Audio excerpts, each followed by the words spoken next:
This is Lisa McCormick. I'm the Associate Dean for Public Health Practice.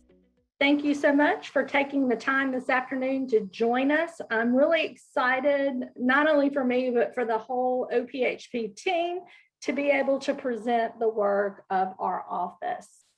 If you have any questions during the presentations, please feel free to enter those into the Q&A field.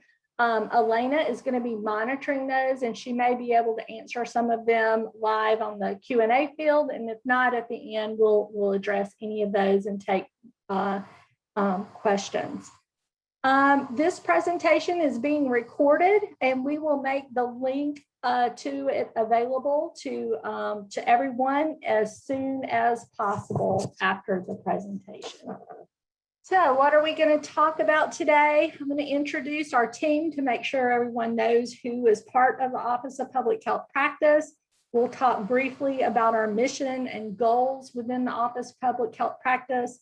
We'll review our current and proposed strategic planning metrics for the Office of Public Health Practice. We'll talk a little bit or share some data around each of those metrics. We'll talk a little bit about workforce development initiatives from the Office of Public Health Practice and communication initiatives. So who is part of the Office of Public Health Practice? Well, here is our team. Other than myself, Tessa Graham is one of our program managers. And you can see the things that she's primarily responsible for, even though a lot of our responsibilities overlap. Tessa does the Get a Handle newsletter. She's a staff advisor for the Public Health Student Association. She is taking over internship coordination responsibilities, and she helps coordinate career center activities in the school. Sabrina Hagan is our business officer. She does, of course, finance and grant administration and a lot of logistical work for us for all the activities that we do. She's pretty much the foundation of OPHP, so we really appreciate everything she does for us. Elena is our program director. Again, she has internship coordination responsibilities. She also manages the DRPH practicum administration. She is kind of the lead over our OPHP seminar and podcast series. She does all of our data tracking and monitors our strategic plan metrics. And then, of course, Mina Nabavi, who is also a program manager, also an internship coordinator. She is our career center liaison, and y'all know, also involved in the podcast and seminar series, and really has many other duties, along with Tessa with the PHSA and other student organization events. Everybody in the Office of Public Health Practice, Tessa, Elena, Mina, myself, we are all about 50% within the Office of Public Health Practice. The other part of our job, of course, is around teaching assistants, and we have a number of grants that we're all on. So who are we? Well, in the Office of Public Health Practice, we really strive to support the applied and interdisciplinary pursuit of scholarship in public health practice through research, teaching, and service. Our mission is to make a difference in our communities by working with our public health stakeholders, and our goal is to promote and enhance engagement between the practice community and the School of Public Health's faculty, staff, students, and alumni. We do this through a number of different focus areas, as you can see here on this slide, and the types of activities that fall within each of those focus areas, including practice-based learning opportunities, hosting and helping our Public Health Student Association host co-curricular activities, workforce development activities that we do mostly through the grants that we have, community engagement initiatives, and then communication and career initiatives. So here is our initial strategic plan metrics for the Office of Public Health Practice.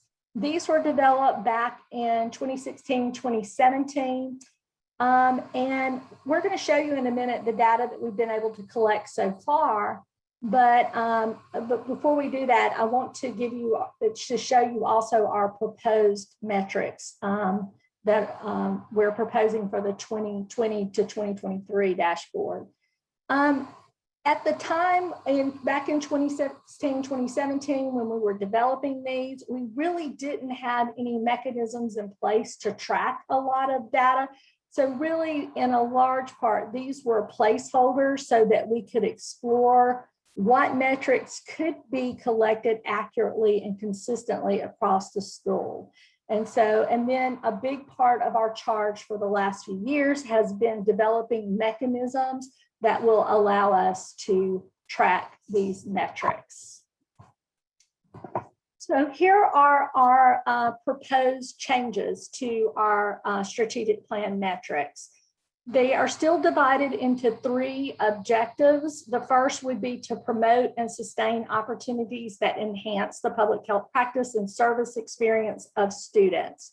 We will be tracking metrics within 3 different categories under this objective, including our applied practice experiences, which would be like the number and % of students by degree type completing applied practice experiences, the number of hours worked by students at community placement sites, etc. So I'm not going to read all of these.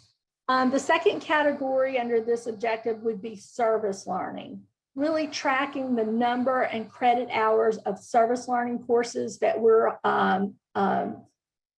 initiated from the School of Public Health and the number of students that are enrolling in these courses.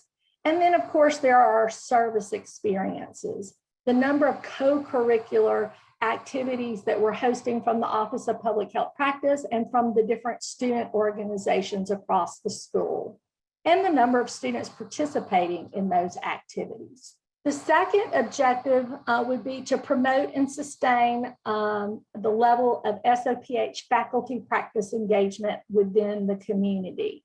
So here we're going to be tracking the number of faculty members with primary appointments in the school that are part of the practice track. We're going to be tracking the number of public health practitioner affiliates that we have in the school. And then tracking the number of faculty serving in leadership positions for community or health organizations. I will say that's the one metric that we haven't begun collecting yet. And we've decided that we're going to have to do a yearly survey across our faculty to be able to get to that. Our third objective will be to promote and sustain strong connections between academic programs, community partners, and public health practitioners. And we do that by bringing our public health practitioners into the school to be a part of our seminar and podcast series. And so we'll track the number that we're bringing in and the number that we're doing, along with the number of students participating in those events, as well as the number of students and community partners that are participating in networking events that we host. And I'm going to show you some examples of things that we've been doing the last few years. And then, of course, the number of community placement sites that are hosting our students for our applied practice experiences. So now let me show you some data under each one of these. So let's start with objective 1 in the applied practice experience. This last academic year, we had 153 students completing MPH internships, and they did this at 114 unique sites and logged over 32,500 hours of work within those organizations. Across the bottom, you can see the breakdown of students completing MPH internships by year, by academic year. 2017, 2018, we had 128 students across the right there. And then you'll see a breakdown of the number of MPH internships by department and academic year. And here you can see the number of students completing MPH internships by semester. And you can see we had an increase this last fall, and I expect a larger increase this fall due to the large cohort of MPH students that started in the spring. Still, the bulk of our students are doing summer internships, but you can see that the spring is rapidly catching up. Here's where our students are interning. You can see by industry type here. This last academic year, 29% of our students interned in academia. And that's not ideal, but largely this is due to COVID and the fact that our accreditation, CEF, suspended some requirements and allowed faculty to serve as preceptors for students. So I think that's why we had a little bit of an increase this year, but you can still see that 22% of our students intern with nonprofits or community-based organizations, and 21% at hospital, clinic, or health systems. Of the 153 internships, 116 were in Alabama, and we had 33 other students that interned in 19 states across the country, and we had 4 students intern with international organizations. If you look over the last 3 years, you can see we had students interning in over 30 states across the country. Again, still, we started in academic year 17-18 with about 80% of our students interning in Alabama. We're down to about 75.8% this year.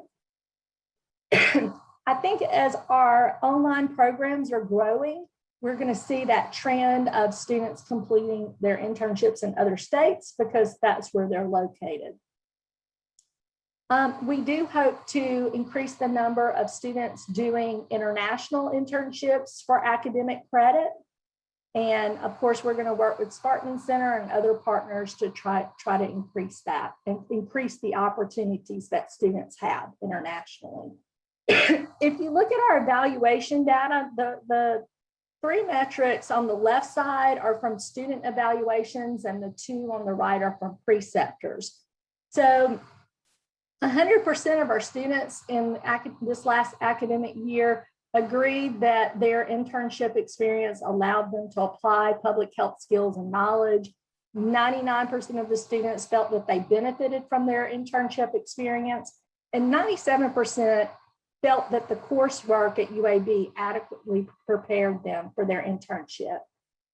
Now, when we evaluated preceptors, 99% of our preceptors felt that the students were prepared for their internship, and 97% felt that the host agency benefited from hosting the student.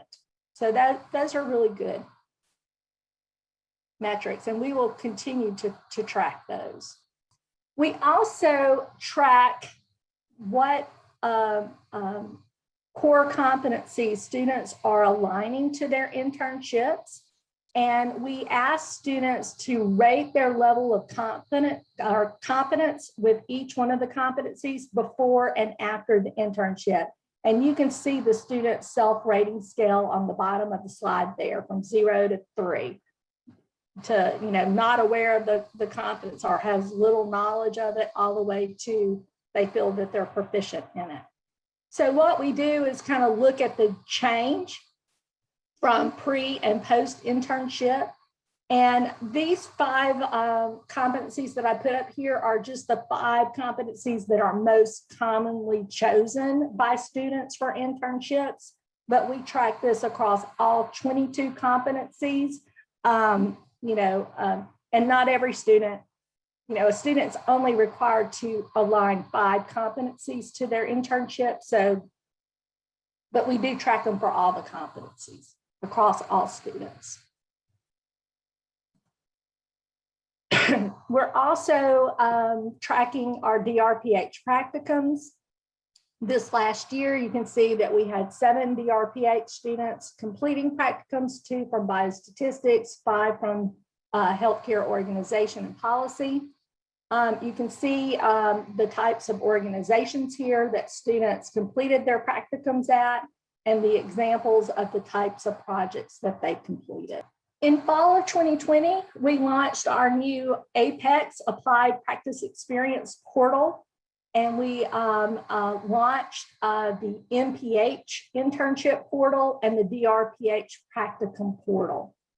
This system, it replaces the old intern track system and really allows us to better track some of the metrics and data that we need to for our strategic plan dashboard, as well as for our CEF accreditation.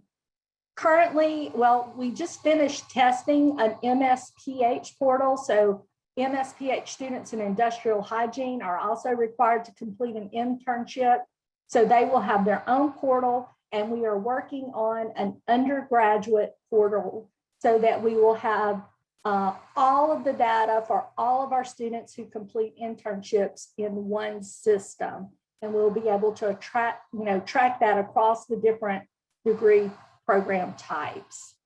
So we expect to launch the MSPH and the undergraduate portals in fall of 2021. So now let me share a little information about service learning in the school. So this last academic year, we in the School of Public Health hosted 10 service learning courses that accounted for about 26 credit hours. We had 260 students enroll in that. It ended up being about 842 kind of credit hour production for these courses.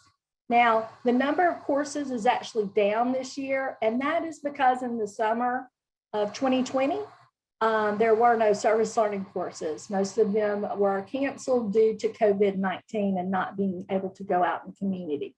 But we're going to continue to work with Amy Badham and the Service Learning Office, not only to increase the number of service learning offerings within our school, but to track these as we move forward.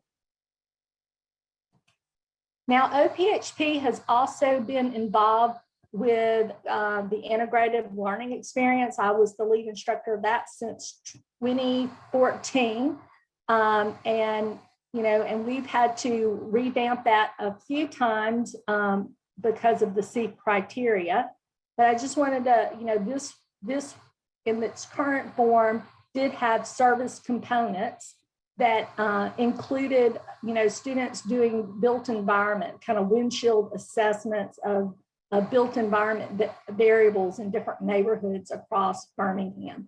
And last academic year, we had 156 students that collected information on built environment from 4 neighborhoods in Birmingham. And this information was fed into the UAB Grand Challenge and used to come up with strategies for improvements in those neighborhoods. And as y'all all know, that we are decentralizing the ILE starting in fall of 2021, and the departments are going to be running their own ILEs for their students. So this project will go away from, for OPHP as of next year. Another thing that we've been doing is interprofessional learning experiences, are really working to get our students enrolled in some interprofessional activities around the university. Since 2017, our students have been participating in the poverty simulation. And I'm really excited about the opportunity now, but because of COVID, the poverty simulation they now have a virtual version of that. And in the past, really only our in-person students were able to participate. So if anyone has a class and would like their students to participate in the poverty simulation, we can link you to that resource. And as you can see, over the past few years, we've had about 166 public health students participate. We also work with health professions to create a disaster simulation, and we had undergraduate students participate with health profession students in this disaster simulation. And then as part of the MPH capstone, we've been working with the SHARP program, students helping at-risk patients. Last year was the first year, and now this is the second year. We've had 619 students, that includes public health, medical and nursing students that were assigned, that worked in groups and were assigned a patient that was at risk for readmission. and they work with them to develop strategies to improve that patient's outcomes. We've also had 2 faculty, myself and Dr. Shantice Allen, who have completed the Center for Interprofessional Education and Simulations Leadership Fellowship Program. We also developed a May mini-term course from the Office of Public Health Practice called Exploring Population Health. We were able to do that in 2018, 2019. In 2020, we were scheduled to go to the UK, but that got canceled. So we redid that and made that kind of focused on the COVID-19 pandemic. We're not able to do it this May, but we are planning to take a group of students to Cuba in May of 2022. So co-curricular activities. Our student organizations are very active and were active despite COVID this last year. Again, Tessa and Mina work with the Public Health Student Association. Elena is the staff liaison for the Alabama Student Rural Health Association. And then we have several other student groups within the school, GIG, the Green Thumb Organization, the MCH Student Association, and now our mental health ambassadors. And across all of these organizations, they held 68 community and campus engagement events that reached over 1,000 attendees and hosted or co-hosted 57 different educational events that reached over 850 attendees. So I think they did very well this year, despite all the issues with COVID. We've worked with a number of community partners over the years, including Red Mountain Park, and currently we are working with the Magic City Acceptance Center with our Public Health Student Association and other things within the school. And again, we worked with Pathways. We continue our work with Pathways. We've been hosting health education sessions within their day center since fall of 2016. We had to suspend those because of COVID, but we hope to restart those as soon as their day clinic opens back up. Pathways was also our 50 years of service partner, and we held a number of drives to collect supplies that they needed. Our PHSA worked on a number of different events to raise money for them, and then also arranged an HIV testing day and 2 different vaccine clinics that offered not only the flu vaccine, but the hepatitis A and the Tdap to the women and children that Pathways serves. In addition to those activities, y'all all know our Public Health Student Association does a number of other student social and service activities that we coordinate with them with throughout the year. So hopefully once they get back on campus, we'll get some of these moved back from a virtual format to a live format and be able to get all of that kick started again. In addition, before the pandemic, we had started taking students places like the Legacy Museum and the National Memorial for Peace and Justice in Montgomery. We took a small group of students in partnership with Gear Up Alabama to Choctaw County in the Black Belt here in Birmingham. And then, of course, every year we try to take a group of students to CDC, and we were able to go right before the pandemic, 32 students. So I'm really glad those students got to do that before everything closed down. And in addition, the Office of Public Health Practice coordinates some of the events every year during National Public Health Week. And I appreciate everybody being a part of those this week. And don't forget that Dr. Wilson will do his annual public health address tomorrow at 11 a.m. So I hope you will all tune in for that. Under Objective 2, currently we have 4 full-time faculty with primary appointments within the School of Public Health in the practice track. That's Dr. Ann Brizendine, Dr. Matt Feifelt, myself, and Dr. Julie Prescott. We also have 9 current public health practitioner affiliates that have been nominated and approved. and their information is up on our website.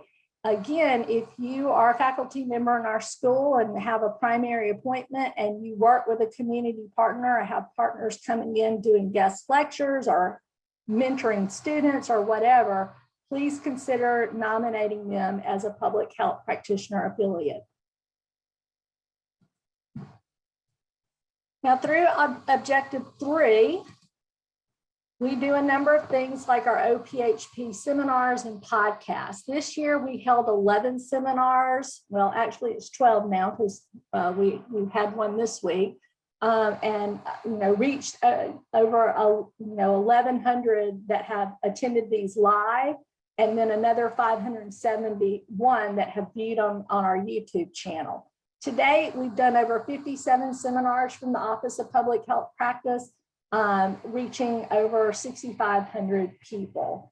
In addition, we've created 11 new podcasts this last academic year with 952 views of those podcasts or listens to those podcasts. In all, we've done 36 episodes of our podcast series and reached almost 3,000. We also coordinate events with our Career Center. We have our Career Center tabling events in the lobby. We always try to do 3 in the fall and 3 in the spring, but we only got 1 done last spring before COVID shut us down. But we will get those started as soon as we're able to be back in the school and live, which will hopefully be this fall. We also do employer tabling events, again, 3 in the fall and 3 in the spring. Unfortunately, we only got 1 of those done last spring, and you can see the types of employers that we brought in this last year. Megan, our Career Center liaison, we established office hours within the school for students to be able to meet with her easily, and we'll get that going again as soon as we can. All in all, though, our students have been very active in utilizing the Career Center this year. 939 public health students have activated handshake accounts.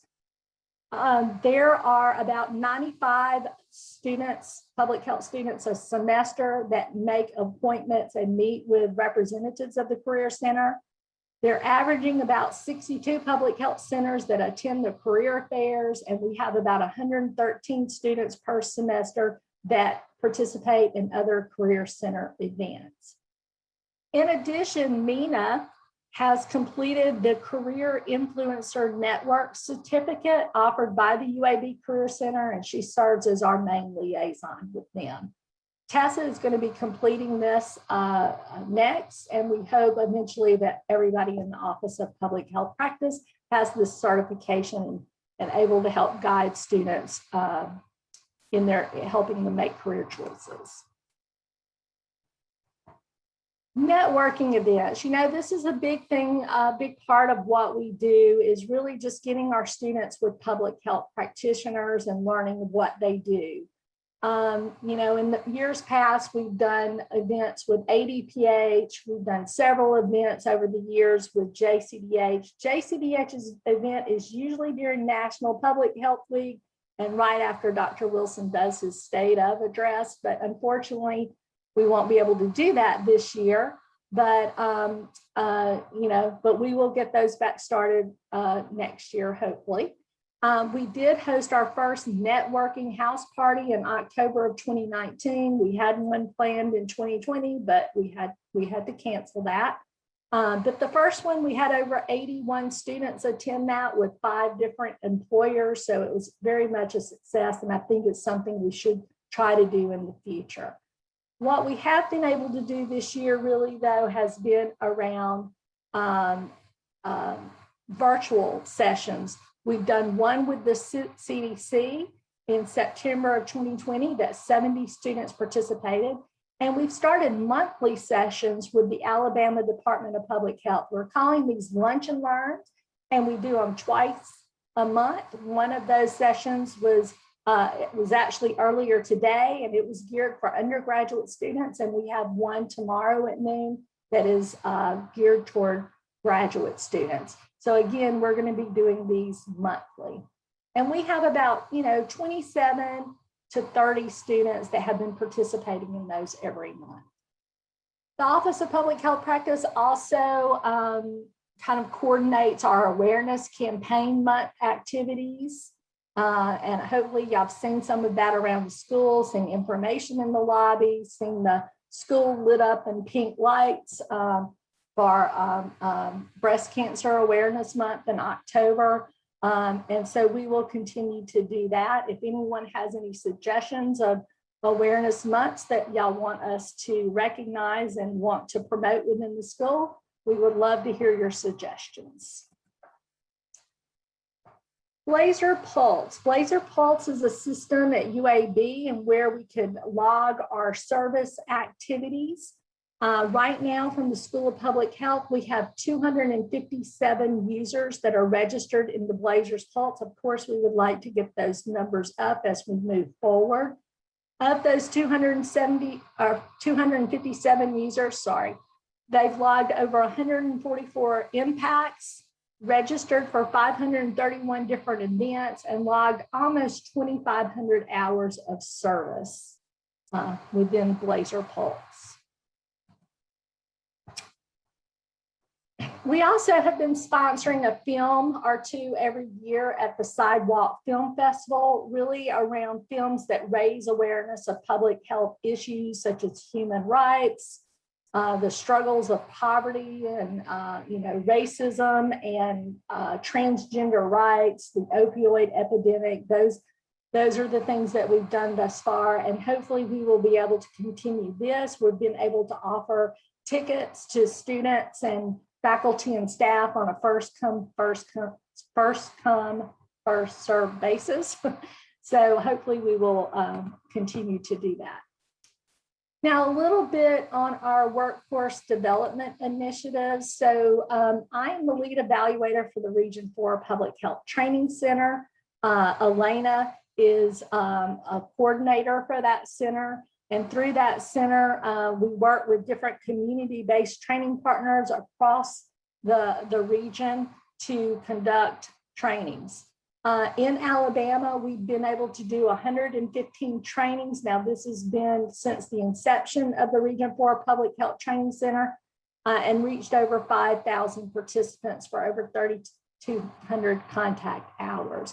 In addition to that, we've been able to fund 22 field placements within the state of Alabama. So we're really happy about that. And we're really working with our colleagues at Emory to promote the needs in Alabama and really pushing to get the resources here in Alabama. In addition to that, I was PI of the Deep South Biosafety Worker Training Program, which was an NIEHS funded training center that recently ended. But we were able to get, in partnership with the Alabama Fire College over the summer, an NIEHS supplement, a COVID-19 supplement to do another series of training and to create some eSIMs and virtual reality trainings that are being used by our healthcare professionals throughout the UAB health system. And then, of course, as part of the OPHP, we are going to be working with Dr. Kelly Swatzel and all of these other centers that do different workforce development initiatives to pull the data that we need for our 3-year self-study. So thank all of y'all for being willing to help us with that. And then last is our newsletter effort. Y'all know we do the weekly Get a Handle newsletter during the fall and spring semesters. And it goes bi-weekly in the summer, every other week in the summer. We do about 45 editions of the newsletter per year, and it's sent every week to over 1,500 different individuals. We have a 31.5% open rate and an 8.5% click rate. So please keep using your Get a Handle newsletter to find out what's happening in the school. And if you have anything you want us to highlight in the newsletter, please do not hesitate to contact us at ophp@uab.edu. So that's all I have. If anyone has any questions or comments, we would be glad to take those.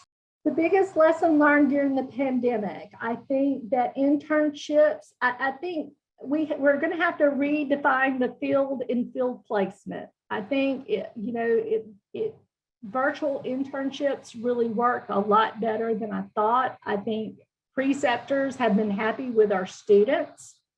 And it's going to be interesting to see what our accrediting body does as we move forward in allowing more virtual opportunities. I think it gives more students more different types of opportunities to do internships that they may not be able to do if they actually have to go to an internship site.